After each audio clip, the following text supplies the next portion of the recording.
The Herd's on deck as soon as we're finished here on Undisputed. TGIF, Colin, what's on your show today? Could we have actually a quarterback controversy in Dallas? Is Justin Fields of the Bears a bust at quarterback?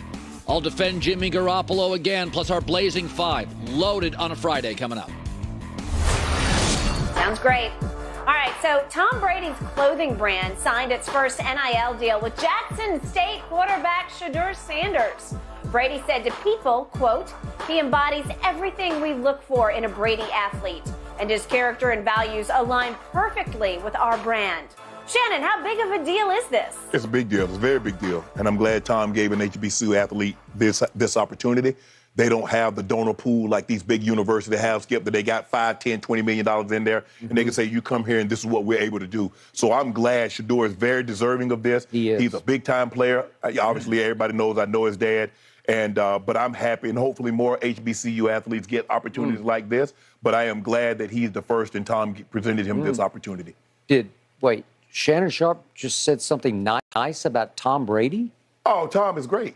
Tom is great now? Yeah, Tom. Well, he's not great when he plays football. No. I'm just not gonna let you oversell it. Really? But I'm really happy that he gave Shedeur this opportunity. I am too, and I think they're a great fit together. Yeah. Hey, send me some gear, Tom. Congratulations, Shedeur. I need some gear. Well deserved. Groveling. Another woman has now come forward and filed a lawsuit for sexual misconduct during a massage session against Deshaun Watson. This is the first lawsuit since the NFL suspended him 11 games for the previous allegations.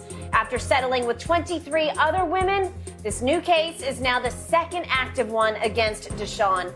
Shannon, what are your thoughts? Nothing. Watson is accused of soliciting the plaintiff over Instagram DM for a massage at the Houstonian hotel room in Texas in 2020. If I'm Deshaun, I'm like, you know what? I've already, I got my punishment. I'm dealing with my punishment. We going to court. I'm not just going to have y'all just because this happened and everybody started talking. So, hey, I'm going to have you go prove it on your merits. Go prove this because everybody says now, well, it's got to be true. The 23 other women, he settled with them. Forget that. NFL, you've already done. You can't double jeopardy me. You can't suspend me anymore for that. We going to court. I'm going to fight this one, Skip. I'm just tired because it seems to me, that's just me. I feel I hate that he put himself in. He did this. He did this. He allowed people to say that he did these things. And so it's hard to feel sympathy or empathy because he put himself in this situation. But no, I'm going. I've read what she said happened.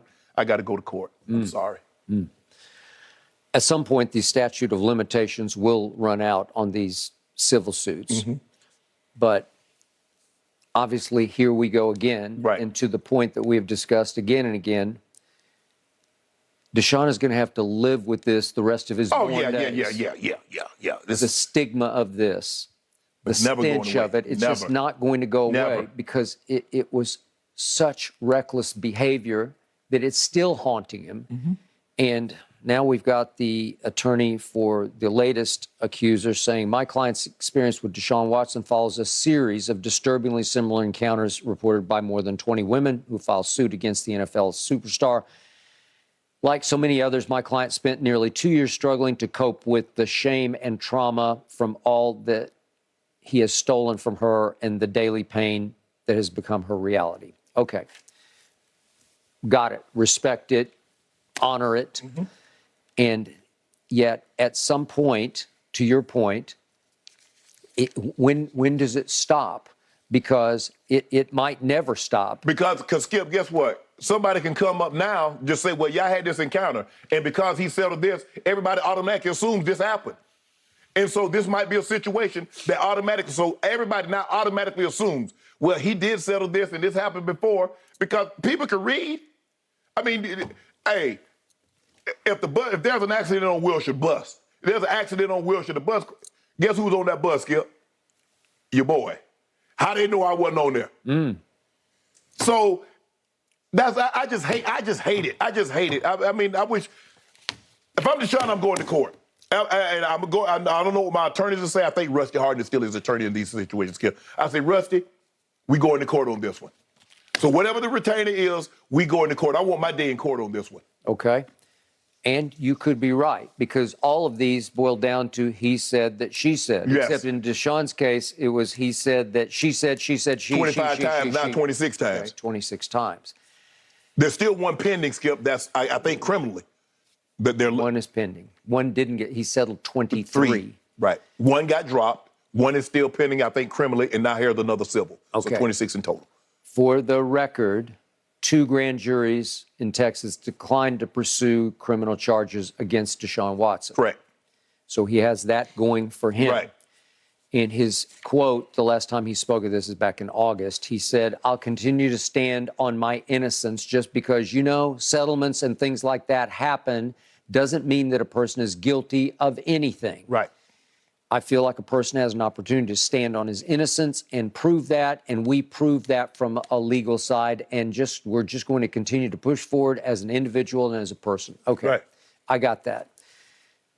Ironically, or maybe coincidentally, or maybe not, Watson was allowed to re-enter the Browns training facility just this week after being banned since August 30th, and he can't practice with the team until November 14th, and he won't be eligible to play until week 13, which would be, ironically, and maybe fittingly. I'm going to bypass that one. I'm going to come back the following week. No, but it's back in Houston against the Texans on December the 4th. Yeah, they should bring him back the following week. Okay, well, there you go. So will the Browns be able to stay afloat enough that it will matter for him to come back? Maybe. Right, maybe. Yeah, but the stench of this, the stigma of this is going to last. Forever. And the Browns are going to have to deal with this. The team's going to have to deal with it, but more important, the owner, Dee Haslam, and his wife are going to have to deal with, I'm sorry, Jimmy and Dee, are going to have to deal with the fact that they paid this man $230 guaranteed million, wall-to-wall guaranteed, from start to finish, a guaranteed contract. And as a football player, I'm the biggest fan. Off the field, man, it's hard for me to think that they sank $230 million into a new face of the franchise whose behavior was so relentlessly reckless for such a long period of time. I don't understand it. It's so serial. It's so creepy. Mm-hmm. I don't get what was happening in his psyche. We've talked about, if you want to buy sex, we'll go buy it from a sex worker, right? But that's not what he did. This seemed to be a little more provocative to him. He seemed to be a little more attracted to this form of massage. Yes. Okay. And in the end, it's probably not going to stop unless, to your point, unless you try to put a stop to it.